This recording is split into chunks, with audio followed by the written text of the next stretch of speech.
Bonjour, bienvenue au webinaire consacré au lancement du club Transition et Résilience en Meurthe-et-Moselle. Je me présente, je suis Alexandra Poidevin, directrice du pôle planification et projet à l'agence Scalen. Et j'ai le plaisir d'être l'animatrice de cet événement aujourd'hui qui aura une durée d'environ 1h15. Alors, au préalable, voici quelques règles. Donc, sachez que le webinaire est enregistré. Un replay sera disponible sur les sites web des deux agences, dont Scalen et la GAP. Donc, nous vous remercions d'avoir accepté l'enregistrement. Sachez que vos caméras et vos micros sont automatiquement désactivés. Si ce n'est pas le cas, merci de les désactiver pour avoir une meilleure fluidité de ce webinaire. Et pour vous exprimer, poser des questions, faire part de vos remarques et suggestions, vous disposez du chat. Donc pour cela, vous allez dans le menu tout en haut, vous cliquez sur l'icône conversation, donc l'icône la plus à gauche, et donc un temps sera consacré au cours de ce webinaire pour répondre à quelques-unes de vos questions. Comme il ne sera pas possible pour nous de répondre à toutes, on vous apportera le maximum de réponses ultérieurement. Donc voilà pour les petites règles introductives. Donc, en ce qui concerne la partie introductive de ce webinaire, les deux directeurs d'agence, Julien Schmitt et Pascal Taton, s'exprimeront pour nous présenter succinctement pourquoi les agences se positionnent sur l'incontournable question de la transition écologique des territoires. Mais au préalable, je vous propose dès à présent de donner la parole à Sylvain Mariette, vice-président au conseil départemental de Meurthe-et-Moselle, délégué à la transition écologique, à l'éducation, à l'environnement et à la participation citoyenne, puis à Emmanuel Tirten, directeur départemental des territoires. Messieurs, c'est à vous. Merci beaucoup à tous ceux, toutes celles qui sont présents aujourd'hui autour de la table numérique que compose ce club, en espérant que d'autres nous rejoignent nombreux au cours des mois et des années à venir. Remerciements aussi particuliers à ceux qui ont œuvré ces derniers mois et ces 2 dernières années à la conception, à la construction en amont, notamment évidemment la DDT, mais aussi les 2 agences qui ont été citées dans l'introduction de Alexandra. Voilà, je voudrais redonner un cadre général assez rapide, un balayement un petit peu des problématiques. Nos sociétés, partout dans le monde d'ailleurs, c'est un sujet qui n'est pas que local ou national ou européen, mais ça concerne bien l'ensemble de notre planète, sont face à 3 grandes crises, si tant est qu'on peut les appeler des crises, parce qu'elles sont installées durablement et vont nous demander de savoir relever des enjeux assez complexe. Le climat, bien sûr, la question du vivant, que l'on peut présenter sous la forme, bien sûr, de la santé, mais simplement du vivant, l'homme et la biodiversité. Et puis, évidemment, un sujet qui est de plus en plus à l'ordre du jour ces dernières années, la question des ressources, quelles qu'elles soient, que l'on parle d'ailleurs de ressources matérielles, minières, que ce soit de l'ordre de l'énergie. Enfin, vous voyez, des crises qui sont importantes et qui demandent, dans un premier temps, et ça a été le cas d'ailleurs dans ces, je dirais, 10-15 dernières années, de pouvoir constituer, alors dans un niveau stratégique qui a été plutôt celui des États, des grandes ONG, des grandes firmes internationales, à travers les différentes COP notamment qui se sont mises en place au fur et à mesure des années, des conférences des parties, avec une production dans de nombreux pays, dont le nôtre, de nombreuses stratégies nationales. Alors évidemment, ces stratégies nationales qui sont assez démultipliées, quelquefois un peu labyrinthiques, qui sont quelquefois cohérentes les unes avec les autres et quelquefois qui s'opposent, qui donnent lieu à un vocabulaire de l'accélération qui peut-être a du sens quand on parle de prise de conscience, mais qui n'est pas toujours facile à traduire quand on est sur le territoire réel, quand on est vraiment sur l'échelle du territoire et l'échelle du projet, et quand on essaye de mettre en œuvre de la meilleure manière possible, et je ne doute pas que ce soit le cas de chacun d'entre vous, cette transition. Donc cela demande, derrière ces grandes stratégies nationales, de pouvoir retravailler à une échelle de projet. Je me réjouis que ce soit à l'échelle départementale, espace politique et espace technique, espace d'ingénierie, espace humain aussi, espace de proximité qui permet de développer des méthodes, de, face à l'accélération, trouver des chemins vers demain, vers les transitions, de savoir travailler, non pas forcément dans l'accélération, mais pas à pas, en s'appuyant sur les expériences réussies des uns ou des autres, des idées, de l'innovation, ou quelquefois de se réinscrire dans des choses qui ont fonctionné dans les siècles passés, puisque l'innovation n'est pas étrangère à cela. Cet espace départemental bénéficie historiquement d'une architecture, d'une charpente largement étayée par une ingénierie territoriale de qualité, sur laquelle évidemment tout le monde devra compter dans les années à venir.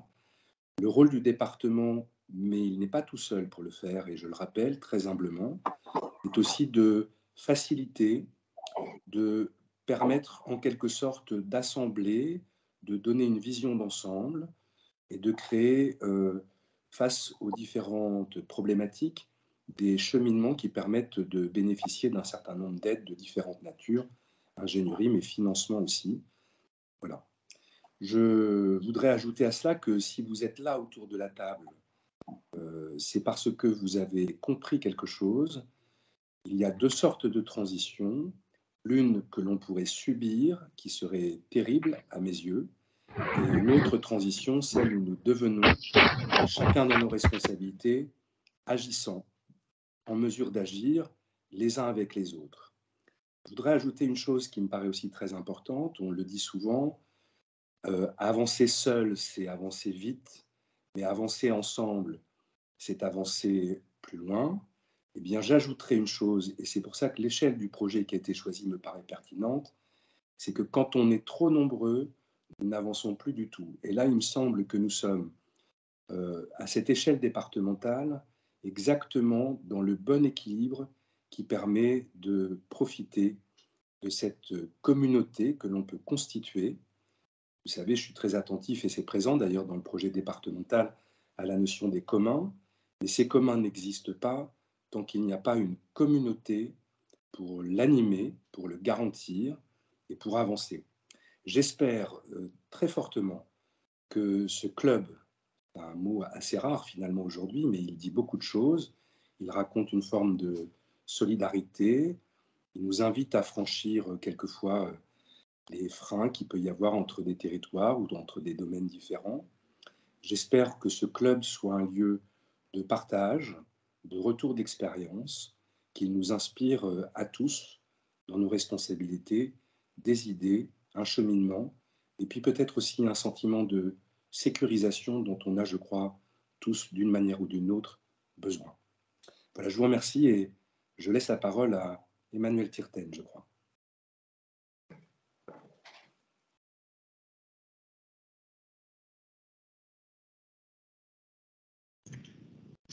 Alors bonjour à toutes et à tous. Merci à Sylvain Mariette pour ce passage de relais. Vous verrez que le relais naturel, en tout cas dans le propos. Je tiens également à remercier les deux agences d'urbanisme et toutes les équipes, Pascal et Julien, pour effectivement tout le travail qui a été mené pendant des mois. On a essayé de vous aider un petit peu, mais l'essentiel et la grande majorité du travail, c'est quand même vos équipes, et félicitations en tout cas.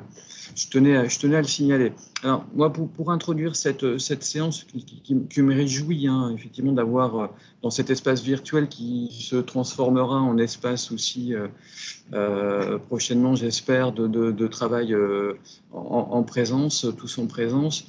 Moi, j'ai choisi aussi de cheminer un petit peu avec vous sur la notion des transitions, justement. Transitions qui sont quand même au cœur de la trajectoire qui va vous être proposée ce jour. D'abord, tout simplement, vous avez vu, ou alors je vous l'indique, on ne parle pas d'une seule transition, mais des transitions au pluriel, et je pense que ça a vraiment tout son sens. Si vous faites un retour dans le rétroviseur sur les 5 dernières années, vous avez vu quand même des crises, comme l'a rappelé Sylvain Mariette, des phénomènes qui sont quand même totalement parfois disruptifs par rapport à ce qu'on connaît, ou on a pu connaître. Alors, je le rappelle sans vouloir faire le scénario de catastrophe, mais une crise sanitaire qui est historique, qui quand même nous oblige à engager une transition sociétale, dans le rapport à l'autre, dans le rapport au travail. Des crises climatiques qui ponctuent nos étés, nos hivers, qui nous amènent à gérer des phénomènes naturels de forte intensité et qui amènent véritablement une transition dans notre rapport à nos ressources naturelles. Je parlerai de l'eau en particulier. Et le moment est propice, en particulier aujourd'hui et les prochaines semaines sur ce sujet. Et puis, bien sûr, une crise énergétique, qui nous amène effectivement à une transition accélérée quand même vers la décarbonation. Alors, toutes ces crises, elles ne sont pas nouvelles, elles ont et elles continuent de ponctuer le rythme de nos sociétés. Elles se manifestent peut-être simplement depuis quelque temps de manière beaucoup plus rapide. Elles sont concentrées, surtout dans le temps. Alors, une des réponses aux impacts que ces crises peuvent apporter, c'est la résilience. C'est un des sujets, ça fait partie effectivement de l'acronyme de la démarche du jour et qui se construit. Et puis, la transition qui nous prépare à demain. Sans paraphraser Sylvain Mariette, mais je pense qu'on a encore cette chance aujourd'hui de pouvoir penser transition et pas être dans une obligation d'être dans une rupture. Donc nous sommes encore dans cette chance-là et donc je pense que c'est une opportunité sur laquelle il faut effectivement très vite se saisir. Alors, une de ces opportunités, c'est effectivement pouvoir fonder ce lieu, ce club où les expériences, les connaissances se diffusent pour éclairer les esprits, donner un sens aux actions des décideurs locaux. C'est aussi comment s'inspirer, lancer des initiatives. Et puis ce club, c'est surtout la mise à disposition d'une plateforme de connaissances. C'est une formule que l'on avait partagée encore il y a peu avec les deux agences d'urbanisme. Et puis, c'est aussi pouvoir partir de choses facilement accessibles, plutôt que de rêver à des idéaux parfois hors de portée. Il faut donc, j'aurais tendance à dire, foisonnons de petits projets qui font sens et qui embarquent un maximum de décideurs, qui embarquent un maximum de citoyens. Je pense que c'est aussi une des clés du succès de ces transitions. Donc, un dernier mot, tout simplement, pour partager, on va dire, mon enthousiasme à cette démarche, en vous encourageant vraiment vivement adhérer, à contribuer à ce club, parce que quand on parle de club, vous voyez, je termine un peu comme Sylvain Mariette. Quand on parle d'un club, c'est un travail d'équipe, c'est une œuvre collective, et donc on pourrait dire il n'y a plus qu'à. Donc bonne séance en tout cas à toutes et à tous. Merci. Merci à vous deux. Je laisse Pascal et Julien s'exprimer également. Bonjour. Écoute, Julien, nous dirigeons les deux agences d'urbanisme qui sont présentes sur le territoire de la Meurthe-et-Moselle, en ce qui concerne la GAP, qui est dans le nord Lorraine, et en ce qui me concerne, Scalem, qui est dans le sud. Les deux agences travaillent déjà depuis nombreuses années sur ce territoire. Et les agences ont des acquis, c'est notamment un peu leur travail d'accumuler, de capitaliser de l'information, de garder la mémoire et la compréhension des territoires. Donc, dans le cas présent, c'est-à-dire face à la question de la transition écologique, où il y a beaucoup de choses nouvelles qu'on doit prendre en considération, est-ce que tu peux un petit peu nous dire comment tu vois les acquis, les atouts des agences pour travailler sur ces questions-là? Oui, Pascal, bonjour à tous. Incontestablement, Pascal, je pense que tu iras dans mon sens. Les agences, depuis des années, c'est un petit peu dans notre ADN, c'est d'accompagner les collectivités, c'est les accompagner sur la connaissance, la compréhension des enjeux d'aménagement du territoire, d'urbanisme.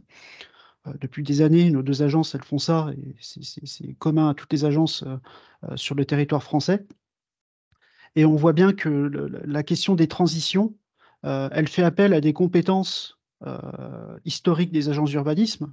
C'est vraiment la compétence pluridisciplinaire, la capacité aussi de croiser un certain nombre de thématiques.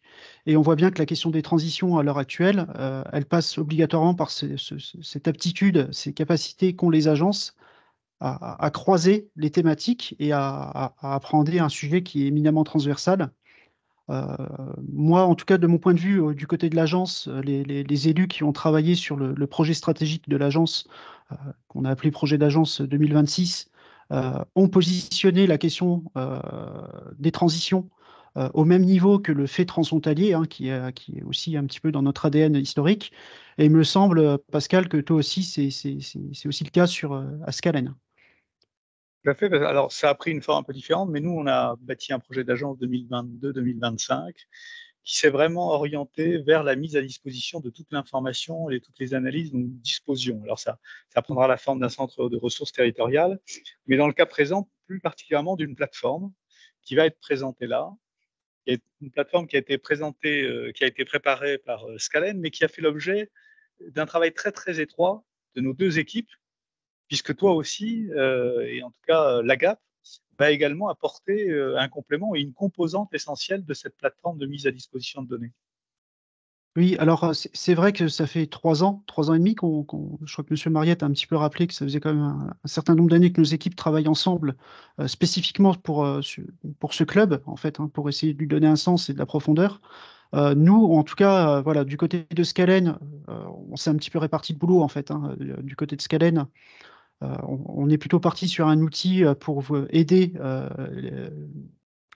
les territoires à comprendre, à se positionner, à agir, à mesurer un petit peu le positionnement territorial sur les questions des transitions. Alors que du côté de la GAP, nous, on va apporter en complément plutôt une expertise sur les questions de retour d'expérience. Alors le but, c'est pas simplement de faire des retours d'expérience pour dire simplement tout ce qui s'est bien passé, c'est aussi d'aller spécifiquement sur des axes, sur montrer pourquoi ça n'a pas marché, les choses qui auraient pu être faites différemment. Aussi, il me semble en tout cas qu'on avait fait un questionnaire il y a 1 an et demi. Je pense que la plupart d'entre vous avaient répondu à ce questionnaire ou vos services. En tout cas, on voyait que c'était un vrai besoin des élus, c'était d'avoir aussi ce côté retour d'expérience et retour d'expérience aussi pour mettre un petit peu le doigt là où ça fait mal sur des aspects qui n'ont pas toujours marché et donc d'essayer un petit peu de, de, de, de- de- de trouver, on va dire, des solutions pour localement et de s'appuyer sur ces expériences pour, euh, pour développer les transitions. Voilà. Mais en tout cas, voilà, il ne faut pas confondre ça avec une base de données ou des choses qui pourraient être lourdes, hein. Pascal, je pense que tu peux expliquer. Oui, oui, tu as raison d'insister là-dessus parce que il y a évidemment cette idée de la data, de l'open data et l'idée que la simple mise à disposition d'informations ferait magiquement progresser tout le monde. C'est pas le cas du tout. Le projet est quand même plus ambitieux. C'est-à-dire que les plateformes dont vous allez voir la démonstration mettront à vos dispositions une information qui est territorialisée, qui est dédiée à l'ensemble de nos territoires, qui peut être vue à plusieurs échelles et qui est vraiment organisée, analysée. Donc c'est vraiment le but. Pourquoi? Parce que, et ça a été dit à travers le terme de club, c'est-à-dire que l'information n'est qu'un levier pour mieux travailler ensemble. C'est pour la raison pour laquelle nous avons l'ambition et nous avons pu bénéficier là du soutien de l'État et du département pour en faire un outil de référence convergent vers cet outil afin que puisse s'organiser une communauté de travail et que tout ce qui est expliqué, analysé, toutes les données qui sont mises et qui vont nous permettre de mesurer objectivement, le plus objectivement possible, la trajectoire de nos territoires, qu'on puisse continuer à travailler là-dessus. Voilà, c'est vraiment ça l'idée du club et les outils sont totalement au service du club. Oui, et c'est vraiment l'objectif aujourd'hui de la séance de travail, du webinaire qui est en cours. C'est vraiment de vous présenter un petit peu ces plateformes, de vous présenter un petit peu le travail qui a déjà été fait ces dernières semaines et ces derniers mois par les équipes des agences d'urbanisme. Euh, de vous parler un petit peu aussi, voilà, on va vous présenter un peu les publications qui vont suivre. En tout cas, vous allez voir un agenda qui va se remplir progressivement parce qu'on va vous annoncer aussi d'autres événements, donc plutôt à la rentrée, parce que là, l'été arrive à grands pas, donc on sait qu'on va plutôt s'orienter vers la rentrée. Voilà, on a plusieurs événements qui sont prévus et auxquels forcément vous serez invités et on va aussi continuer à inviter très largement parce que la vocation, Pascal, hein, tu pourras nous le dire, est vraiment de travailler sur du collectif, hein. Alors sur ce point-là, peut-être je vais finir avec ça. Les agences donc ont créé ces outils, elles sont un peu chevilles ouvrières, Évidemment, tout le monde travaille sur la transition écologique, pas que les agences, fort heureusement d'ailleurs, les services de l'État, les services du département, les services des collectivités ou des institutions que vous représentez. Donc l'objectif, c'est qu'on converge vers ça. Et donc ça veut dire que les outils que nous allons vous présenter ont vocation à être enrichis, que les contributions sont bienvenues, les interpellations, y compris les critiques, ou l'expression de vos souhaits, pour peut-être qu'on oriente le travail. Ça a déjà été le cas, puisque Julien a fait référence à un questionnaire qui nous a dirigés vers un travail sur la question des financements. Voilà. Donc à chaque fois que vous aurez des préoccupations ou que justement ce qui vous paraît être un obstacle à l'action en faveur des transitions, ben, on souhaite que vous puissiez le manifester. On n'aura pas forcément les réponses, mais on essaiera d'y travailler, et pas exclusivement les agences. Il y a déjà un comité technique, il y a déjà un certain nombre de partenaires d'ingénierie avec lesquels nous avons pu échanger et qui pourront contribuer ou qui ont déjà contribué. Évidemment, ça doit se poursuivre, y compris avec les services des collectivités. Voilà, pour ma part. Oui, bah, je compléterai simplement aussi pour conclure de mon côté que nous, on a vraiment, en tant qu'agence d'urbanisme, mandat à créer ce genre d'outils, mais on a aussi, j'ai envie de dire, on est aussi assez identifié, assez bien identifié pour créer une animation aussi derrière, hein, pour animer cette plateforme avec l'ensemble de l'ingénierie locale avec lesquelles on a des habitudes de travail. C'est-à-dire on connaît tout le monde, c'est-à-dire on sait toujours à peu près sur quoi travaille un autre outil d'ingénierie. Et en tout cas, Pascal a encore parlé aussi du questionnaire, mais ça, cette logique de questionnaire nous a, c'est vraiment c'est ça qui nous a orientés dans notre travail, parce qu'on on a vu aussi, on a ressenti qu'il y avait un besoin. Alors, on est aussi aux côtés des élus au quotidien, hein, donc on le sait, c'est que des fois, il y a des incompréhensions sur les outils d'ingénierie. Et là, le but, c'est aussi que ce club, il permette de montrer les synergies, les complémentarités qui peuvent exister entre... Oula. J'ai envoyé un... Je crois que j'ai même mis les mails. Excusez-moi, mais là, on a... Là, je vais essayer de faire Je pense que c'est bon. Donc voilà, on a vraiment des synergies et des complémentarités à mettre en place avec les outils de l'ingénierie. En tout cas, nous, on espère que le club va apporter ça, et les élus attendent beaucoup aussi, je pense, de ces synergies, de ces complémentarités. Donc, mais je pense que maintenant, c'est plutôt le moment de passer à la présentation concrète du travail qui a réuni nos équipes aux côtés de l'État et aux côtés du département. Donc, c'est plutôt des représentants de nos équipes qui vont présenter tout ça. Ok. Comme on disait, Alexandra, on vous rend l'antenne. Merci à vous quatre pour cette introduction. Donc, nous retiendrons de vos propos que Transition et Résilience, c'est une démarche inédite locale qui est soutenue, accompagnée par le département et l'État pour informer, pour former, pour transformer les territoires de la Meurthe-et-Moselle face à la transition écologique et répondre à l'enjeu de l'adaptation au changement climatique. Donc, comme vous l'avez dit tous les quatre, cette démarche va s'appuyer sur un club qui prend vie aujourd'hui avec ce webinaire de lancement. Alors, qu'est-ce que le Club 54? Quelles vont être ses modalités de fonctionnement? Donc, j'ai un petit peu complété les propos qui ont été dits par nos quatre intervenants en introduction. Donc, le Club Transition se veut être avant tout un lieu de mise en réseau, un lieu d'échange et d'expérience, de diffusion des bonnes pratiques sur les transitions qui sont à l'œuvre, pour vous, mesdames et messieurs, les élus des communes, des EPCI, mais aussi pour vous, les techniciens des collectivités qui, au quotidien, êtes aux côtés des élus. Alors, deux grands objectifs pour ce club.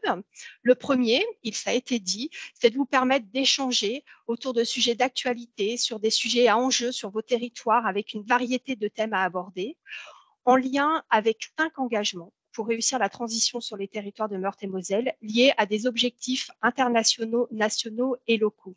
S'engager pour la neutralité carbone, s'engager pour une agriculture nourricière et respectueuse de l'environnement, s'engager pour le ZAN et un urbanisme durable, s'engager pour la préservation du vivant et la gestion durable des ressources, et le dernier engagement, celui pour protéger les habitants face aux risques climatiques.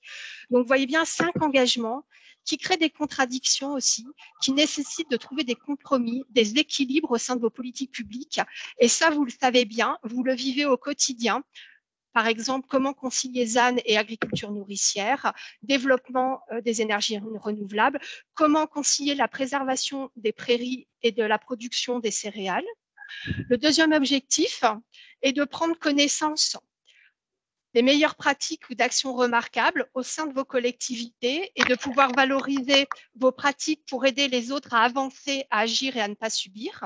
Et donc, vous l'avez compris, notre objectif, c'est de faciliter les synergies entre vous pour accélérer le passage à l'action, pour créer une dynamique locale.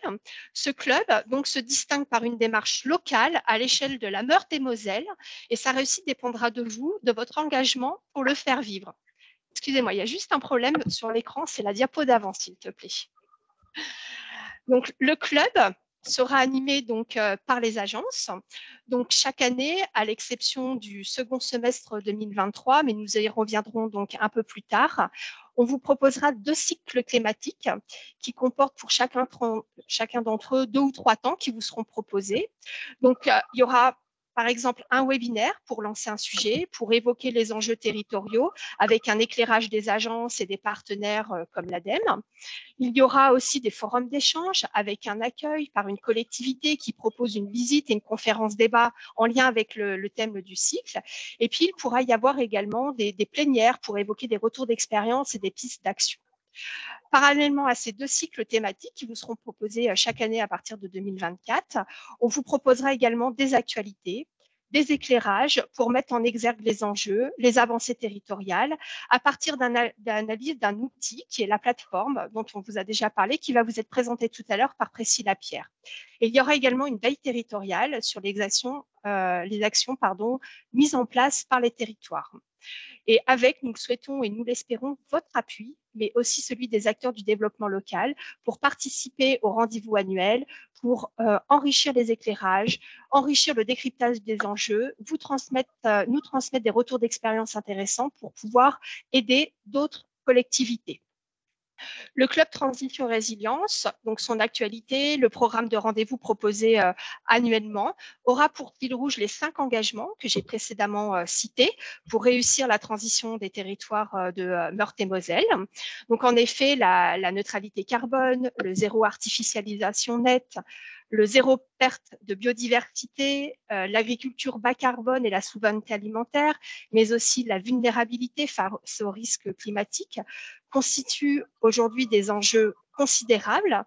Et vous, mesdames et messieurs les élus, vous avez le pouvoir de décider, vous avez le pouvoir d'ouvrir dès à présent des chantiers qui permettent d'atteindre ces grandes priorités nationales et régionales. Et la décennie qui arrive à cet égard est vraiment très, très importante. Donc, maintenant, avec mes collègues de la GAP et de Scalen, on va vous présenter un premier éclairage de ces enjeux et de la situation des collectivités de la Meurthe-et-Moselle face à ces derniers. Et donc, je vous propose de commencer avec Jasmine Caillé, qui est chargée d'études à l'agence Scalen. Donc, Jasmine, atteindre la neutralité carbone en 2050, c'est un objectif collectif qui a été fixé par l'accord de Paris et repris par la France dans le cadre de la stratégie nationale bas carbone. Et le point de passage pour maintenir le réchauffement climatique en dessous de plus 2 degrés. Peux-tu nous rappeler brièvement ce qu'est la neutralité carbone et comment l'atteindre et nous présenter la trajectoire carbone de Meurthe-et-Moselle? Bonjour à tous. Alors avant de commenter le graphique que vous voyez à l'écran, effectivement, il faut rappeler en quoi consiste la neutralité carbone. Et pour comprendre, il faut se représenter, il faut visualiser une balance avec d'un côté les émissions de gaz à effet de serre et de l'autre, eh bien, la séquestration carbone. Et l'objectif est que les deux, émissions et séquestration, s'équilibrent, se neutralisent, se compensent, afin qu'en 2050, eh bien, il n'y ait plus aucune émission supplémentaire qui vienne alimenter le réchauffement climatique. Donc ça, c'est la mécanique de la neutralité carbone. Maintenant, pour répondre à la question sur où nous sommes aujourd'hui en Meurthe-et-Moselle, eh bien, effectivement, on en revient au graphique que vous voyez. Et là, on note côté émissions, donc la partie supérieure en rouge, on note quand même qu'il y a eu une baisse de 31% des émissions. 31%, c'est quand on compare à l'échelle nationale, c'est très bien, puisque à l'échelle nationale, la France a baissé ses émissions d'un petit peu plus de 20%. Ce qu'on relève également, c'est qu'il y a une vraie spécificité de la Meurthe-et-Moselle par rapport à l'échelle nationale ou à d'autres territoires, c'est que l'industrie, également avec les transports, occupe les 2 tiers de ces émissions. Donc ça, c'est pour les émissions. Côté séquestration, donc la partie qui est juste en dessous, hein, en bleu, bleu-vert, là, ce qu'on relève, c'est que les puits de carbone du territoire permettent aujourd'hui de séquestrer, de capturer à peu près 15% des émissions du territoire par an. Il y a un vrai point de vigilance sur cette partie verte, c'est que depuis 10 ans, on observe un recul, et ça, c'est principalement dû à la fragilisation du puits forestier, hein, lié avec les sécheresses, les incendies, le scolite, qui a vraiment altéré le puits de carbone forestier. Et puis également, l'autre facteur qui explique ce recul depuis 10 ans, c'est la disparition des prairies, parce que les prairies, ce sont des championnes, hein, de la séquestration carbone. Elles sont en capacité de capturer autant de CO2, de gaz à effet de serre que les forêts. Donc ça, c'est la situation aujourd'hui. Et donc, la question, c'est effectivement, demain, quelle trajectoire il faudrait suivre pour pouvoir atteindre la neutralité carbone, pour que émissions et séquestration s'équilibrent, se compensent. Et là, c'est l'écran suivant qui va s'afficher. Donc, on a fait l'exercice, hein, c'est ce que vous voyez. Le principal enseignement, c'est que c'est qu'il faut accélérer, hein, qu'il faut amplifier, qu'il faut intensifier les efforts pour pouvoir atteindre cet équilibre entre émissions et séquestration, que la dynamique actuelle est insuffisante. Alors, je ne vais pas rentrer dans le détail des chiffres que vous voyez à l'écran parce qu'il y a un point important sur lequel j'aimerais vraiment revenir, c'est que la neutralité carbone, c'est un objectif qui est pertinent, qui a été pensé à l'échelle mondiale et nationale. Ce qui veut dire en réalité deux choses. C'est qu'il appartient à chaque territoire de définir sa juste contribution, sa trajectoire de résilience, de transition par rapport à cet objectif national en fonction de ses spécificités, en fonction de ses ressources, des acteurs présents. Pour autant, et là c'est le deuxième enseignement, le deuxième point qu'il faut avoir en tête, c'est qu'il y a nécessité d'un dialogue entre tous les territoires parce qu'il y a certaines solutions, certains leviers qui doivent être pensés à des échelles élargies. Je pense notamment au transport, qui te pense, à mon avis, au-delà des périmètres des intercommunalités, ou encore à la séquestration carbone, qui, effectivement, doit être pensée autour de communs à une échelle plus large. Et j'en conclurai sur cette première question, sur le fait de dire que la transition carbone, la neutralité carbone, c'est un changement de société derrière qui est nécessaire, et notamment c'est un rapport à l'énergie qu'il faut revoir et aussi au vivant pour la séquestration, puisque par rapport à l'énergie, il faut savoir que 75% des émissions de gaz à effet de serre du territoire sont liées à la combustion des énergies fossiles, c'est-à-dire charbon, pétrole et gaz non renouvelables, et qu'en agissant sur l'énergie, eh bien, on réduit les émissions. Jasmine, pour compléter ta réponse, je te propose de faire un focus sur le secteur agricole et forestier maintenant, qui, en tant qu'émetteur et capteur de gaz à effet de serre, est au cœur de la stratégie nationale bas carbone également portée par la France.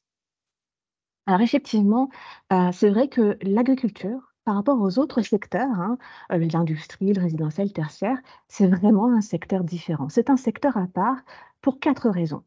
La première, et c'est un rappel qui est important, c'est que l'agriculture est effectivement un émetteur, un contributeur de gaz à effet de serre, du changement climatique, à peu près 14% pour la Meurthe-et-Moselle. Mais c'est aussi une victime du changement climatique avec la filière forêt-bois. Elle subit effectivement très directement les impacts du réchauffement climatique. La deuxième spécificité du secteur, c'est quand on commence à s'intéresser aux émissions. Parce que là, il y a une vraie différence de ce secteur par rapport aux autres. Puisque 91% des émissions de l'agriculture ne sont pas liées à la combustion d'énergie fossile. C'est du méthane, du protoxyde d'azote, et c'est lié à l'élevage, c'est lié à l'épandage des engrais azotés en particulier. Et donc, on est sur un secteur dont la transition, la réduction des émissions est complètement différente. En tout cas, on est sur une logique très différente des autres secteurs. Et d'ailleurs, lorsqu'on regarde la stratégie nationale bas carbone, hein, qui définit l'objectif de neutralité carbone, on n'est pas du tout sur un objectif de réduire à zéro les émissions de ce secteur, mais de les réduire à peu près de moitié, sachant qu'en Meurthe-et-Moselle, depuis 1990, on est à peu près réduit de 10%. Donc il y a encore du chemin à faire, hein, mais c'est un chemin qui est compliqué. Et puis, la troisième spécificité de ce secteur, ça a été dit, c'était dans la question en fait, c'est que c'est une clé pour agir sur les séquestrations, sur la partie verte du graphique. C'est une solution puisque l'agriculture, grâce à des pratiques culturelles différentes, pourrait capturer du CO2, pourrait capturer des gaz à effet de serre. Il faut savoir, aujourd'hui, ce n'est pas le cas. Les sols agricoles rejettent plus de CO2 qu'ils n'en séquestrent, mais avec une transformation du modèle agricole, c'est tout à fait possible. Et j'en reviens à mes prairies, qui sont, comme je le rappelle, des vraies championnes et qu'en les préservant, en les restaurant, on pourrait effectivement développer les capacités de séquestration du territoire. Et puis enfin, et j'en terminerai là, sur une dernière spécificité, la quatrième spécificité, particularité de ce secteur, c'est qu'effectivement, la transition bas carbone du secteur agricole est compliquée, mais c'est aussi pas la seule transition auquel le secteur doit faire face. Il y en a d'autres. Et effectivement, notamment, il y a aussi la nécessité pour ce secteur de continuer à assurer sa mission première, qui est celle de nourrir les habitants. Merci Jasmine. Pour rester dans le thème de l'agriculture, Muriel, un des autres enjeux est celui de la souveraineté alimentaire. Peux-tu nous dresser un portrait rapide de l'agriculture en Meurthe-et-Moselle? Oui, bonjour à tous. Donc, je vais vous présenter brièvement avec des chiffres clés les dynamiques qui sont à l'œuvre depuis plusieurs décennies. Les exploitations agricoles connaissent des évolutions structurelles et les systèmes d'exploitation évoluent. Donc, quelques chiffres clés. Le nombre d'agriculteurs diminue. On a connu jusqu'à moins 40% d'exploitation agricole en 20 ans. Autre indicateur important, c'est la surface agricole utile, qui est à peu près constante. Donc, ça représente à peu près 2070 000 hectares en Meurthe-et-Moselle, soit 51% du territoire. Mais par contre, la SAU moyenne des exploitations, elle augmente. On est passé de 100 à 130 hectares en 10 ans, soit une augmentation de 31%. Et ce fait est principalement par une baisse significative des micro-exploitations, c'est-à-dire des exploitations de moins de 20 hectares, qui ont baissé de 51%, mais aussi des exploitations, de moyennes exploitations, situées entre 100 et 200 hectares, qui ont baissé de 22%. Donc, globalement, sur le territoire, 60% des exploitations agricoles font plus de 100 hectares. Et ceci est dû principalement à l'augmentation des équipements des exploitations au niveau du machinisme et des aides de la PAC à l'hectare. Donc, autre constat, c'est que finalement, il y a une baisse de ces surfaces agricoles utiles par habitant, qui est à peu près de 3700 mètres carrés par habitant. Autre point important à savoir, c'est que la Meurthe-et-Moselle est dans un contexte de départ massif en retraite des chefs d'exploitation dans les prochaines années. C'est le graphique que vous voyez en haut à droite. Le vieillissement des chefs d'exploitation, c'est à peu près 56% des chefs d'exploitation qui seront âgés de plus de 50 ans. Et dans une ferme sur 4, à peu près 21%, un exploitant au moins aura dépassé 60 ans. Donc, en termes de prévision de transmission des exploitations, c'est un tiers des agriculteurs déclarent poursuivre leur activité dans l'immédiat. La transmission est anticipée dans seulement un cas sur 3, et le plus souvent, c'est dans le cadre familial. Et le tiers restant, la transmission est incertaine, car le devenir de l'exploitation est envisagé d'une disparition. Donc, devant le problème des transmissions d'exploitation, c'est essentiellement lié à l'avenir des entreprises, mais aussi on a un problème de transmission des savoir-faire. Donc, ce phénomène aussi est couplé avec une baisse des temps d'activité. C'est le graphique que vous voyez en bas à droite, avec moins de 17% en 10 ans. Donc, ce manque de main-d'œuvre et une diminution de ces main-d'œuvre a été au profit de plus en plus de performances techniques au niveau des exploitations. Et enfin, en termes aussi de profil, en termes de profil des spécialités des productions, c'est le graphique que vous avez en haut à droite. On a un nombre d'exploitations en système polyculture-élevage qui diminue fortement, avec un recul de l'élevage en 10 ans, qui a connu une baisse de 36%, au profit des productions de céréales et des grandes cultures. On a un nombre supérieur de plus de 100 exploitations agricoles concernant ces grandes cultures. Donc, globalement, on observe une simplification des assolements avec aussi un impact des changements des régimes alimentaires avec moins d'élevage et plus de culture. Donc, l'enjeu, c'est de maintenir une diversité et un équilibre dans les systèmes d'exploitation, notamment entre les filières exportatrices et les filières de production et de consommation locale. Et la réduction du nombre aussi d'actifs agricoles pourrait être inversée avec des objectifs de relocalisation de certaines productions, de développer des ateliers de transformation pour capter la valeur ajoutée et maintenir des activités, notamment au niveau des filières alimentaires. Donc, Muriel, merci pour ce portrait. Pour compléter ta réponse et aborder le sujet de l'alimentation locale et durable, peux-tu nous préciser quel est le potentiel des activités agricoles en Meurthe-et-Moselle à remplir leur rôle nourricier? Donc, je vais vous présenter en quelques chiffres clés les filières de diversification et de valorisation qui est principalement portée par les circuits courts, ce qui représente 18% des exploitations agricoles, et aussi par l'agriculture biologique, qui représente 14% des exploitations agricoles. Donc, les dynamiques enclenchées, aussi au niveau, elle est essentiellement portée par l'agriculture biologique, puisqu'on est passé en 10 ans de 2% à 14% des exploitations agricoles. Donc, ça veut dire de passer de 54 exploitations à 290, ce qui représente aussi 10% des surfaces agricoles. Et cette dynamique est portée aussi par les labels rouges, où on est passé de 2 à 6% des exploitations agricoles. La valorisation aussi de la qualité des produits passe aussi par des labels, soit les labels rouges, soit les AOC, les AOP, qui représentent 10% des exploitations agricoles. En termes aussi, on voit bien sur le graphique, en termes de diversification et des activités de transformation, la dynamique a été portée par le secteur de l'énergie. On voit qu'il apparaît entre 2010 et 2020, mais aussi par la transformation de la viande et des fruits et légumes, puisqu'on est passé en 10 ans de 81 exploitations à 208. Donc, pour avoir des systèmes alimentaires plus résistants, il faut limiter leur dépendance au transport et aux énergies fossiles. Et aussi éviter aussi la concentration de la transformation dans la chaîne alimentaire, dans la chaîne agroalimentaire. Donc, il est nécessaire et essentiel de développer des filières territoriales. Et il y a là un fort enjeu de développement d'ateliers, de diversification et de transformation.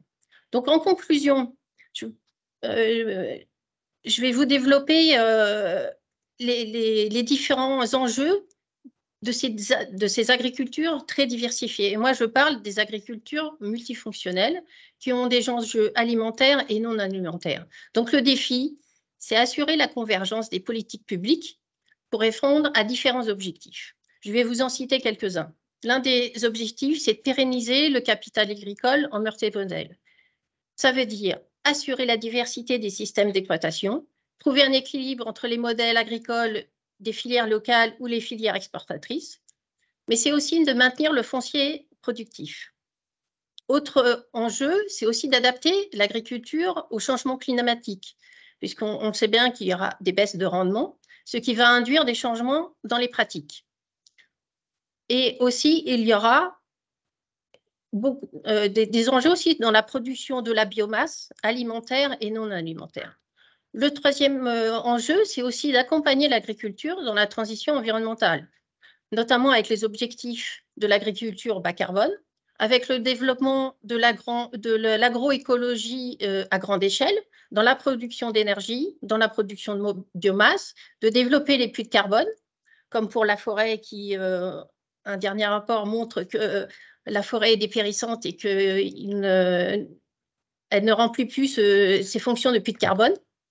Mais aussi l'agriculture a un rôle à jouer dans les cycles de l'eau et dans la préservation de la biodiversité. Et j'en finirai avec le dernier enjeu, c'est les agricultures ont un rôle à jouer aussi pour structurer la chaîne alimentaire, que ce soit au niveau de la production, de la transformation, mais aussi au niveau de la distribution. Et ceci doit se faire aussi à toutes les échelles, à l'échelle de la ferme, notamment en développant des ateliers de transformation comme des fromageries, mais aussi à l'échelle des intercommunalités pour développer des outils à plus grande échelle comme des conserveries ou des laiteries. Donc, nous venons d'aborder le sujet de l'agriculture bas carbone, de l'alimentation, mais il reste un sujet important, Marie-Sophie, celui de la pression du développement des territoires sur l'activité agricole et de la consommation des terres agricoles notamment. Et le zéro artificialisation nette fait l'actualité maintenant depuis de nombreux mois et source de préoccupation pour l'ensemble de nos élus des territoires qui se questionnent sur sa mise en œuvre. Alors nous disposons de quelques données locales intéressantes pour suivre l'évolution de la consommation des espaces naturels, agricoles et forestiers et des surfaces artificialisées. Peux-tu nous expliquer, Marie-Sophie, à quel rythme le développement de nos territoires consomme les espaces naturels, agricoles et forestiers et artificialise les sols? Bonjour à tous. Donc avant de répondre à ta question, pour commencer, distinguons déjà ce que sont les espaces artificialisés et les espaces non artificialisés. Donc globalement, les espaces artificialisés, c'est les espaces déjà bâtis avec leur environnement immédiat, ainsi que les espaces publics, les équipements, les voies ferrées, les routes. Et les espaces non artificialisés, globalement, correspondent quant à eux aux espaces naturels, agricoles et forestiers. Alors, les définitions précises sont dans la nomenclature définie par l'État pour mettre en œuvre la loi climat et résilience, qui est d'ailleurs effectivement, qui va encore évoluer, hein, je l'ai vu dans le chat. Donc, pour quantifier ces espaces, aujourd'hui, la base de données nationale, elle est en cours de réalisation, mais elle n'est pas disponible pour la Meurthe-et-Moselle pour le moment. Donc, en attendant, on utilise la base de données de l'occupation des sols Grand Est réalisée par la région. En 2018, les espaces artificialisés représentaient 10% du territoire de la Meurthe-et-Moselle, soit 52 000 hectares, comme vous pouvez le voir sur l'infographie sur la droite du diaporama. Donc, entre 2009 et 2018, soit sur une période de 9 ans, 1400 hectares ont été artificialisés.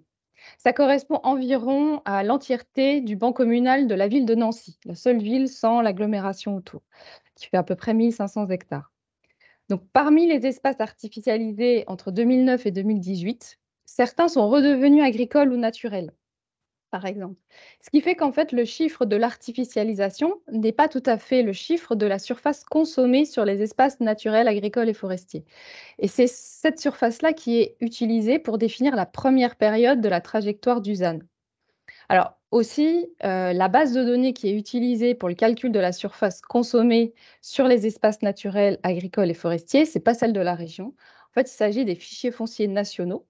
Et donc, le résultat pour la même période, 2009-2018, il est légèrement inférieur.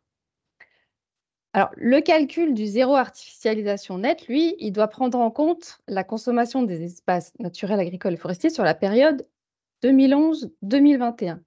Afin de définir les droits artificialisés pour la période 2021-2031. Donc, le graphique de gauche indique une consommation de 1700 hectares sur la Meurthe-et-Moselle sur cette période 2011-2021. Ça se traduit par une artificialisation maximum prévisionnelle de 850 hectares pour la période 2020-2031 qui nous concerne aujourd'hui. Mais au-delà de ces chiffres, en fait, la problématique, ça porte sur le comment, c'est-à-dire comment réduire la consommation des espaces naturels, agricoles et forestiers, justement, pour préserver la biodiversité, les sols agricoles, etc. Alors, je vais évoquer 4 leviers qui permettent de réduire l'artificialisation des sols en mettant en œuvre la séquence ERC, c'est-à-dire éviter, réduire, compenser les atteintes à l'environnement. Mais quels sont ces leviers? Donc, concrètement, l'idée, c'est d'utiliser au maximum le déjà là, c'est-à-dire les espaces déjà artificialisés et imperméables. Donc, il s'agit du renouvellement urbain, donc comment recycler, réutiliser la ville sur elle-même, par exemple par des actions de reconversion de friches, par la résorption de la vacance. Il s'agit de l'intensification urbaine. Alors, ça passe par une hausse quantitative des densités de population et d'emploi sur des îlots, sur des quartiers, mais ce n'est pas seulement ça. L'intensification, elle a aussi pour but de renforcer l'offre urbaine dans sa globalité, habitat, activités, mais aussi services, équipements et qualité du cadre de vie, pour une ville plus diverse, plus vivante, plus attractive. Le troisième levier, c'est la protection du patrimoine vivant, la biodiversité, les espaces naturels et agricoles, en agissant en faveur de la renaturation des espaces artificialisés. Donc, par exemple, une friche industrielle qui serait isolée, qui serait déconstruite et qui serait à proximité d'un cours d'eau, bah là, on pourrait se poser la question de son intégration dans la continuité écologique et justement de se dire là, c'est pas voué à peut-être développer de l'artificiel, ou du moins développer des espaces urbains, mais plutôt pour redonner ces espaces-là à la nature. Donc, enfin, pour terminer, donc pour anticiper ces 3 leviers et les mener à bien, il y a un dernier levier important qui consiste à bâtir une stratégie de sobriété foncière qui cible justement les espaces à reconvertir et qui planifie les actions à mener. Merci Marie-Sophie. Alors, tu viens de nous l'expliquer, l'artificialisation des sols, donc conséquence directe des modes actuels d'aménagement du territoire, est aujourd'hui l'une des causes de l'érosion de la biodiversité et de la raréfaction des ressources. Donc, Julien, peux-tu nous dire aujourd'hui ce que l'on sait de l'état de fonctionnement de nos écosystèmes en Meurthe-et-Moselle ? Oui, merci Alexandra. Alors, pour tout dire, je remplace ma collaboratrice Marion Rouquette, qui est notre chargée d'études principale en biodiversité, mais comme elle ne pouvait pas être présente, c'est moi qui me charge de la présentation. Alors, comme vous pouvez le voir, la question de la biodiversité sur la Meurthe-et-Moselle, elle peut être, on peut chiffrer, on peut apporter facilement des chiffres. On voit l'évolution de l'artificialisation sur les 10 dernières années. On voit l'impact direct sur les milieux agricoles, en particulier avec la disparition des haies et des bosquets, mais aussi des prairies qui sont aussi en forte diminution sur le territoire. On voit aussi le recul des milieux ouverts. La perte de biodiversité, on y reviendra, mais c'est aussi un élément essentiel, mais c'est pas que la Meurthe-et-Moselle, on va dire, c'est mondial, c'est européen. La situation qui est aussi problématique sur les milieux aquatiques, à l'heure actuelle, avec simplement 21% des cours d'eau qui sont en bon état écologique, c'est-à-dire qu'on est simplement sur 1/5 des cours d'eau dans un bon état. Idem sur l'état chimique des cours d'eau, où on est seulement à 1/4 de nos cours d'eau qui ont un bon état chimique.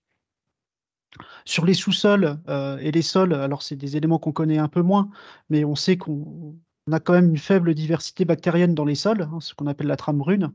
On a aussi une tendance à l'acidification des sols. Et on va retrouver aussi, alors plutôt un aspect positif, c'est que nos milieux forestiers, ils occupent un peu plus du tiers des surfaces du département. Mais par contre, ils sont aussi confrontés à des difficultés, notamment avec le développement du scolite. Parce qu'en 2019, par exemple, on a 110 000 m3 de coupes sanitaires d'épicéas scolités qui ont été réalisées. Et donc tout ça, c'est aussi lié au changement climatique. On voit que nos milieux naturels, ils doivent aussi s'adapter, répondre à ces adaptations. Alors globalement, il faut reconnaître que la biodiversité en Meurthe-et-Moselle, c'est quand même un bien qui est assez mal connu. Et donc la trajectoire, elle reste quand même à définir pour les années à venir sur ces questions de biodiversité. Alors on a des informations sur les espèces. L'Office national de la biodiversité et l'Observatoire Grand Est de la biodiversité, ils ont des inventaires, mais le problème, c'est que les inventaires, ils sont quand même parfois assez anciens. Et on constate quand même qu'il y a quand même beaucoup d'espèces qui ont disparu, et on sait, pour certaines espèces, on ne sait même pas si elles sont encore présentes sur le territoire. Alors il y en a certaines qui arrivent, mais on voit qu'on a, j'y reviendrai, mais en tout cas dans les leviers d'action, ça va être quelque chose d'important d'avoir cette connaissance de la biodiversité. Et sur les espaces naturels, vous le savez, l'artificialisation, tous les indicateurs montrent globalement en Meurthe-et-Moselle comme ailleurs que les milieux sont de plus en plus fragmentés. On a aussi des gros problèmes avec les pollutions. C'est pour ça qu'on introduit de plus en plus les notions de trame noire aussi dans les travaux de trame verte et bleue, notamment sur les questions de pollution lumineuse, mais aussi sur la trame brune pour les pollutions des sols. Donc voilà pour un petit peu les choses qu'on pourrait dire sur la biodiversité. Globalement, on pourrait aussi dire qu'on a 17% du territoire meurthe-et-mosellan qui est concerné par des espaces de protection réglementaires. Donc on va retrouver soit les parcs naturels, les ENS, les réserves naturelles. Mais on a simplement 21% de nos zones nationales d'intérêt écologique, faunistique et floristique, les INEF. On a simplement 21% de ces INEF, de ces périmètres, qui sont concernés par des protections fortes. Donc, ça interroge aussi sur les protections et l'efficacité de ces protections. Donc, globalement, on va retenir sur les questions de biodiversité 3 enjeux principaux, en tout cas 3 actions. Il y a la question de l'observation locale, c'est-à-dire qu'il faut avoir une meilleure connaissance des inventaires faunistiques et floristiques sur le territoire, et ça, c'est un levier qui est essentiel pour mesurer les impacts du changement climatique sur les questions de biodiversité. La question de l'arrêt de l'artificialisation des sols, hein, ça complète ce que vient de dire aussi Marie-Sophie, c'est qu'on voit bien que la question de l'artificialisation, elle se télescope parfois aux enjeux de protection et de restauration des trames vertes et bleues. Donc là, on est vraiment aussi sur un besoin fort d'identifier un petit peu les espaces qui pourraient favoriser ces restaurations de milieux naturels et participer à la recréation et en tout cas à l'effort pour restaurer de la biodiversité. Et le troisième axe, ça va être sur la question de la sobriété aussi autour de la gestion des ressources, en particulier de l'eau, parce qu'en Meurthe-et-Moselle, on a de la chance, hein, on a des ressources, on est plutôt bien loti sur la question de la ressource en eau à l'heure actuelle. On ne se pose pas trop de questions sur son alimentation, parce qu'on va aussi puiser la ressource en eau dans les milieux aquatiques, hein. Le problème, c'est qu'avec le réchauffement climatique et la pression, alors c'est vrai que sur le nord du 54, les élus le ressentent au quotidien, parce qu'il y a une forte croissance démographique. Mais en tout cas, voilà, cette question de la ressource en eau, elle va se poser aussi, parce que demain, on n'aura peut-être plus forcément les latitudes et les largesses qu'on peut avoir à l'heure actuelle, et il va falloir peut-être rééquilibrer un petit peu, imaginer avoir des contraintes sur la gestion de la ressource en eau. Donc voilà pour ma part sur les aspects biodiversité. Merci Julien. Donc avec toi, nous venons d'aborder les enjeux des territoires de Meurthe-et-Moselle face à l'une des crises, celle de l'effondrement de la biodiversité. Mais il y a aussi d'autres crises, notamment celle du changement climatique qui s'accélère, qui s'intensifie et a des conséquences importantes sur les territoires. Jasmine, peux-tu nous dire si ces territoires sont prêts aux impacts à venir? Alors, c'est une question compliquée. Parce que c'est à mi-chemin entre ce que l'on sait aujourd'hui avec l'état des connaissances, ce que l'on pressent et puis ce que l'on ne sait pas. Et ce que l'on ne sait pas, c'est beaucoup de choses. Alors d'abord, ce que l'on sait. Ce que l'on sait, c'est la trajectoire climatique. Pardon. Ce que l'on sait aujourd'hui, c'est la trajectoire climatique du territoire. Donc là, les relevés confirment, hein, ce que l'on sait tous, c'est qu'on constate, il y a eu, hein, et on constate un réchauffement climatique en Meurthe-et-Moselle. Donc, et donc à peu près, on a passé le cap des +2 degrés.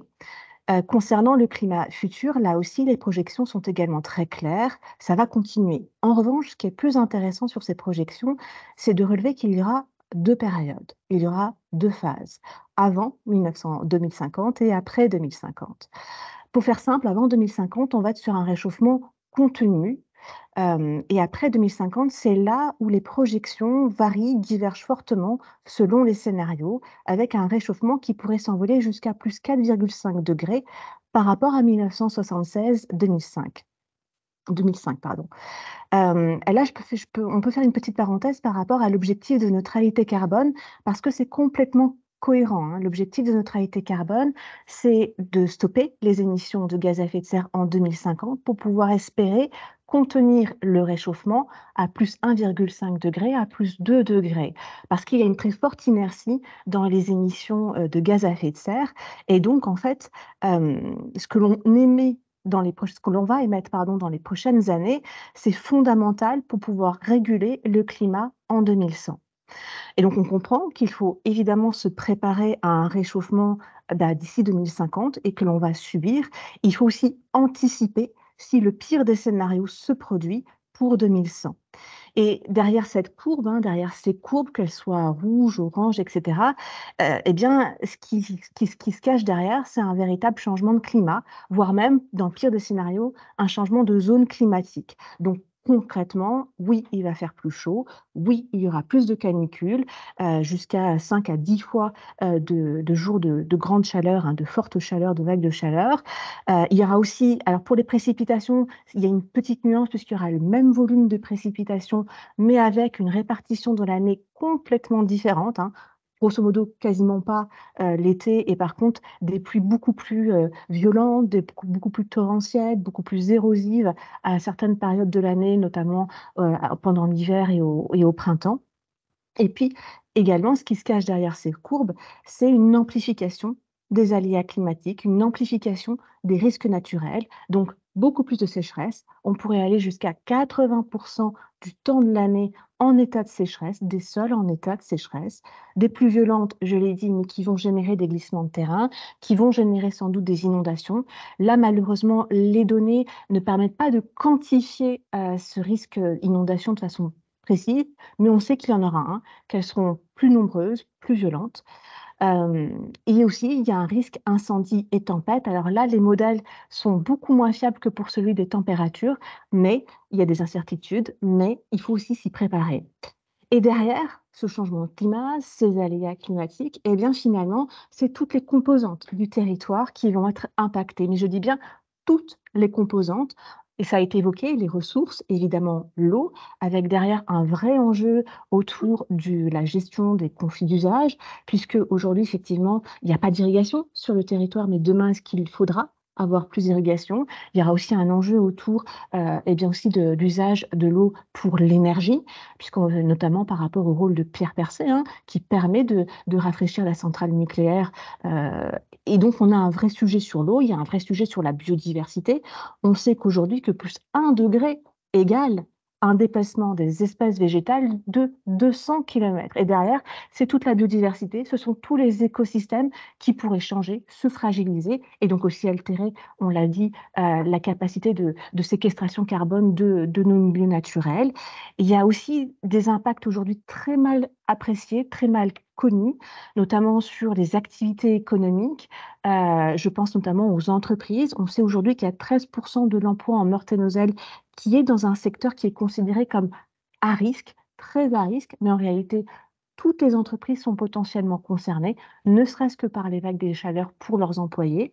Et d'ailleurs, on sait aussi qu'en termes de santé, le réchauffement climatique pourrait eh bien, entraîner des impacts assez importants. Selon des experts, eh bien, les gains acquis au cours de ces dernières années en matière de qualité de vie, mais aussi d'espérance de vie, pourraient complètement être compromis. Donc, on a là un vrai sujet aussi sur les systèmes de santé, sur la prévention, sur la santé environnementale, puisqu'avec le réchauffement climatique, évidemment, il y a les fortes chaleurs, mais il n'y a pas que ça. Il y a des allergies qui vont aussi au pollen qui vont se multiplier. On sait aussi qu'il y a on est susceptible d'avoir des maladies infectieuses. Donc, il y a un vrai sujet santé. Et puis enfin, et j'en conclurai là, il y a un sujet aussi qui est très mal estimé, dont on mesure mal les impacts pour le territoire. C'est plus globalement sur la société, sur la population, sur les inégalités sociales et territoriales. On commence d'ailleurs de plus en plus à parler de précarité au froid, comme on parle de précarité énergétique par rapport au chaud, au chauffage. On parle de plus en plus de ça. On peut aussi s'interroger sur le rapport entre les générations, entre les classes sociales, sur la démocratie, quels seront les impacts de tout ça sur notre société. Et donc, on voit bien qu'il y a une réflexion systémique qu'il faut engager, qu'il faut revoir aussi un certain nombre de référentiels, notamment par rapport aux risques naturels, qu'il faut aussi passer d'une gestion de crise, même anticipée, à une culture de la résilience. Il va falloir vivre avec des risques différents, des risques nouveaux, des risques amplifiés. Mais il y a une bonne nouvelle. Et là, j'en reviens au graphique que vous avez à l'écran. Eh bien, c'est que l'avenir est encore entre nos mains, en tout cas pour après 2050, et qu'il y a là une vraie réflexion collective entre les territoires, avec toutes les parties prenantes, tous les acteurs, eh bien, sur ce que l'on va laisser aux générations futures, les héritages que l'on va laisser effectivement aux enfants et à nos petits-enfants. Merci à vous, Kat, pour la présentation de ce premier éclairage des enjeux et de la situation de nos territoires en Meurthe-et-Moselle face aux défis qui nous attendent collectivement. Alors, pour rester dans le timing du webinaire, je vous propose à présent de vous présenter la plateforme qui a été développée ces derniers mois par les deux agences. Et donc, je vais m'adresser à présent à Priscilla Pierre, qui est directrice générale adjointe de Scalen. Donc, Priscilla, les premiers contenus de cette plateforme, disponibles dès aujourd'hui, nous éclairent, nous ont permis à mes collègues de Scalen et de la GAP de présenter à l'instant une synthèse d'un premier état des connaissances sur 5 objectifs fixés par les politiques nationales et régionales. Premier état des connaissances, je vous en informe, qui fait d'ailleurs l'objet d'une publication que vous pourrez retrouver dès aujourd'hui sur la plateforme. Priscilla, peux-tu nous la présenter? Je te remercie. Bonjour, est-ce que vous m'entendez bien? Vous m'entendez bien? Ah, c'est un petit problème de son. Est-ce que vous m'entendez? Ah, parfait, merci. Désolée. Bonjour à tous. Alors effectivement, la plateforme Transition et Résilience en Meurthe-et-Moselle est conçue comme un parcours pédagogique autour de 3 entrées. La première entrée, c'est... Alors, elle va s'afficher à l'écran. Voilà. La toute première entrée, c'est comprendre. Comprendre les enjeux de la transition écologique, en particulier les 3 crises que nous connaissons, le changement climatique, l'effondrement de la biodiversité et la raréfaction des ressources. Bref, comprendre comment ces crises impactent déjà nos territoires et comment elles vont les impacter demain. La deuxième rubrique, c'est mesurer. Pour mesurer les efforts que nous devons fournir pour changer nos modèles de développement, pour viser la neutralité carbone, protéger le vivant, les ressources, produire et consommer durablement, accompagner les habitants face au choc. Enfin, la troisième rubrique, c'est agir. Et vous voyez à droite de votre écran tous les leviers qui sont à votre disposition pour agir. Alors, ce que je vous propose, c'est une petite démonstration. Par exemple, comprendre les impacts du changement climatique en Meurthe-et-Moselle. Alors, comme vous le constatez, cette plateforme propose des contenus très visuels, avec notamment des infographies pédagogiques, mais aussi des chiffres clés qui montrent les conséquences du changement climatique sur notre territoire. Alors, face au constat qui s'affiche et qui a été expliqué à l'instant par Jasmine sur le réchauffement qui s'accélère, finalement, on s'interroge. Comment respecter l'accord de Paris qui limite le réchauffement climatique à 2 degrés en 2100? Et pour y parvenir, comment ne plus émettre de gaz à effet de serre en 2050? Et pour cela, vous avez des éléments de réponse dans la deuxième rubrique « Mesurer ». En fait, cette rubrique va vous donner de nombreux indicateurs qui vont vous permettre de voir où vous en êtes sur de nombreux sujets. Alors justement, le sujet des gaz à effet de serre. Où en sommes-nous? Alors, vous avez un tableau de bord qui va s'afficher, voilà, et qui va vous montrer, pour chaque intercommunalité de Meurthe-et-Moselle, l'évolution des gaz à effet de serre depuis 1990. Alors, on va prendre un exemple. Alors, par exemple, le territoire du Pays des Sels et du Vermois, et on constate que les gaz à effet de serre sont principalement émis sur ce territoire par l'industrie. Donc, c'est le petit graphique de gauche. Et depuis 2012, donc c'est votre tableau de droite, des efforts ont été engagés puisque les gaz à effet de serre ont diminué de près de 10%. Autre exemple avec les terres touloises, là on constate que les gaz à effet de serre sont principalement dus au secteur du transport et que depuis 10 ans, ils ont diminué d'un peu plus de 13%. Et donc, on s'interroge face à ce constat. Comment les territoires peuvent-ils réduire leurs émissions de gaz à effet de serre? Et pour cela, vous avez des éléments de réponse dans la troisième rubrique, agir, avec, voilà, agir sur la rubrique le levier énergie. Donc, la lutte contre le réchauffement climatique implique une modification profonde de notre rapport à l'énergie, on l'a expliqué tout à l'heure. Et donc, pour réduire les gaz à effet de serre et atteindre la neutralité carbone, cela passe notamment par la sortie des énergies fossiles et la baisse des consommations d'énergie. Et donc là, vous avez à votre écran un tableau de bord qui vous montre par EPCI l'évolution des consommations d'énergie. Et donc, si je reprends l'exemple de Terre Touloise que nous avons vu à l'instant, nous constatons que la consommation d'énergie sur ce territoire a baissé de 10% depuis 10 ans.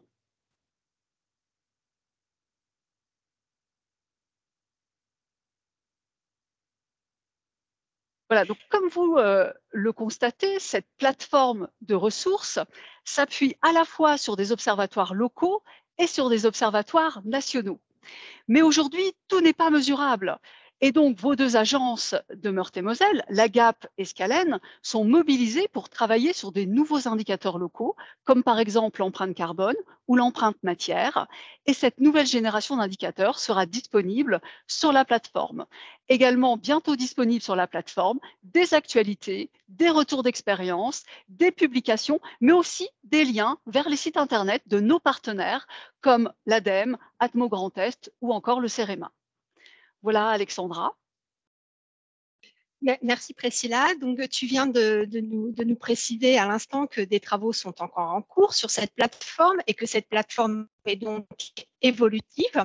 Peux-tu nous en dire davantage?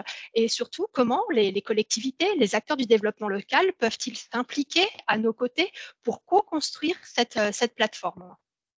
Alors oui, tout à fait. La plateforme, c'est un outil collaboratif. Les territoires sont amenés à contribuer au développement de cette plateforme. Par exemple, quand un territoire déploie des projets ou des initiatives qui sont en lien avec la transition écologique, ou alors quand elles mettent en place des observatoires dans le cadre de PCAET ou de PLUI, alors ces retours d'expérience sur les initiatives et projets et les observatoires locaux seront en fait intégrés à la plateforme et viendront nourrir en tout cas tous les constats et les indicateurs donc, qui sont proposés. Merci.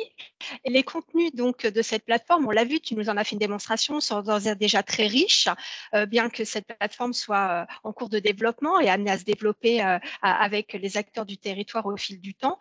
Mais quel premier enseignement pouvons-nous communiquer aujourd'hui aux collectivités et aux acteurs du développement local? Oui, alors un premier enseignement, c'est que cet outil, cette plateforme, c'est avant tout un outil d'interpellation, un outil d'accompagnement et d'animation du débat local. En fait, cet outil, il n'a pas du tout vocation à apporter des réponses préétablies, des diagnostics automatiques qui remplacent en fait les observatoires locaux que l'on peut réaliser dans le cadre de PCAET, ou de PLUI. Chaque territoire, avec l'appui des acteurs de l'ingénierie locale et notamment de l'AGAP et de l'agence Scalen, devront explorer et construire leur propre stratégie de planification écologique selon leurs propres enjeux, leur écosystème d'acteurs et les moyens donc, qui sont à leur disposition. Merci Priscilla pour cette présentation. Donc, nous approchons bientôt la fin de ce webinaire. Je vous présente donc à présent un visuel qui synthétise les outils qui sont mis à votre disposition pour accélérer la transition écologique et passer à l'action pour répondre aux enjeux de l'adaptation. Donc, le club animé par les agences, qui donnera donc lieu à des webinaires, à des forums d'échange, à des plénières, et une plateforme qui vient de vous être présentée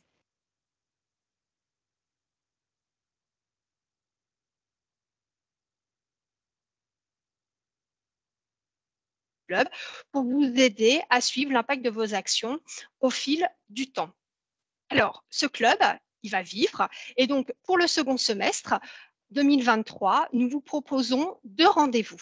Le premier, le 6 septembre, un webinaire proposé par l'AGAP sur comment intégrer la transition écologique dans les politiques publiques. Et le 3 octobre, le maire de Toul et son équipe, ils nous font le plaisir, et je les en remercie vivement, de nous accueillir pour le premier forum d'échange de ce club Transition et Résilience consacré à la récupération du bâti vacant et dégradé, donc un enjeu important pour répondre à l'ambition du ZAN évoquée tout à l'heure par Marie-Sophie. Il nous parlera de la politique habitat de la ville de Toul et du traité de concession d'aménagement qui a été mis en place. Et il y aura également une table ronde sur la fiscalité de lutte contre la vacance. Alors, ces 2 premiers rendez-vous qu'on vous propose s'appuient sur des publications qui ont été réalisées cette année par les agences. Donc, ces sujets ont été choisis en réponse à vos retours du questionnaire qui vous avait été adressé en 2022 pour cerner au mieux vos besoins et vos attentes. Et vous pouvez par ailleurs aussi retrouver ces publications sur la plateforme et les sites web des deux agences. De nouveaux rendez-vous sont en cours de programmation et vous seront proposés d'ici la fin de l'année. Nous vous proposerons très certainement, probablement en novembre, un événement sur la forêt en lien avec les communes forestières. Et en 2024, s'enclencheront les rendez-vous cycles thématiques que j'ai évoqués tout à l'heure sur des sujets à enjeu pour vos territoires et en lien avec l'enjeu de l'adaptation. Et nous sommes bien évidemment aussi à votre écoute si vous avez des suggestions pour répondre à vos attentes et à vos besoins. Je vous propose de laisser maintenant la parole à Sylvain Mariette et à Emmanuel Tirten pour vous adresser un dernier message et après je reprendrai la parole pour conclure ce webinaire.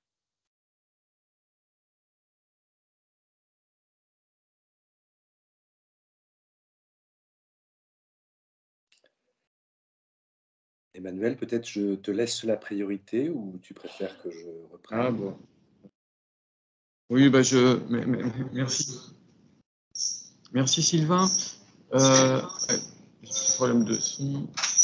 Merci. Oui, bah, je serai bref. En tout cas, je pense que vous avez pu apercevoir à quel point il y a un ensemble d'outillages et une vraie richesse d'informations qui est mis à disposition.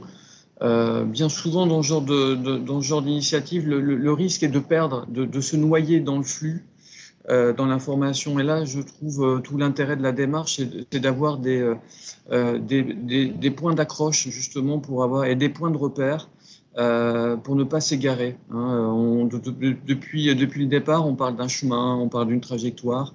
Donc, c'est vraiment l'idée d'être sur cette route à travers ce club pour cheminer tous ensemble, en fait. Alors, ça reste très général en le disant ainsi, mais il y a un site et c'est sur ce site, effectivement, qu'on peut s'appuyer. Moi, j'ai été très attentif sur ce site à ce qu'il soit inscrit dans une approche vraiment de pédagogique et facilement accessible par les uns et les autres, parce que aucun d'entre nous n'est expert sur l'ensemble des sujets. Je pense qu'il n'existe pas l'expert multithématique, ou alors faudrait qu'on nous le présente, on le recrute tout de suite. Mais on a vraiment ce besoin d'échanger. Et je pense que de retenir cette idée de plateforme, cette idée de mise en réseau des uns des autres, moi je suis toujours surpris et avec grand plaisir quand je discute avec des élus, tel a lancé telle initiative, tel autre, on a fait une autre. Et si vous les mettez bout à bout, vous les mettez ensemble, elles donnent en plus un sens encore amplifié aux choses. Et sur ce capital, je pense qu'il faut s'appuyer pour pouvoir avancer collectivement. Donc en tout cas, moi j'ai bon espoir. Maintenant, c'est seul le retour d'expérience et puis la prise d'initiative, je pense en particulier forcément aux élus sur le sujet pour adhérer, donne donne un espoir vraiment réjouissant pour la suite. Donc encore merci à tous de toute façon pour cette initiative et j'espère cet engouement à venir. Sylvain, peut-être, je ne sais pas. Alors, vraiment très rapidement, et dans le même esprit que la prise de parole d'Emmanuel Tirten. Le micro n'est pas branché, Sylvain. Est-ce que là, ça fonctionne? Ça fonctionne peut-être maintenant. Oui. Ça Donc, fonctionne. dans le même esprit, vraiment dans le même esprit, et très rapidement, faire communauté d'experts et d'expériences nécessite de se voir aujourd'hui. C'est un peu l'ouverture. J'ai bien noté évidemment les rendez-vous de septembre et d'octobre, et j'attire l'attention sur la nécessité absolument de pouvoir aussi se croiser en vrai sur le territoire, comme c'est prévu d'ailleurs à Toul, et comme ça doit pouvoir être ça doit pouvoir arriver le plus souvent possible, parce que je crois qu'on a aussi besoin d'échanges, même si le Covid s'éloigne un petit peu et les confinements que tu avais évoqués tout à l'heure. Je crois qu'on a vraiment besoin de ces temps aussi qui sont formels, mais aussi informels, et qui permettent d'échanger et de s'inspirer et de construire, je dirais, une confiance de l'ensemble des acteurs sur un territoire. C'est quelque chose d'important. Voilà, nous étions ce matin au comité de bassin de l'Agence de l'eau. La question est aussi évoquée de cette manière-là, et pourtant les conflits potentiels sont nombreux.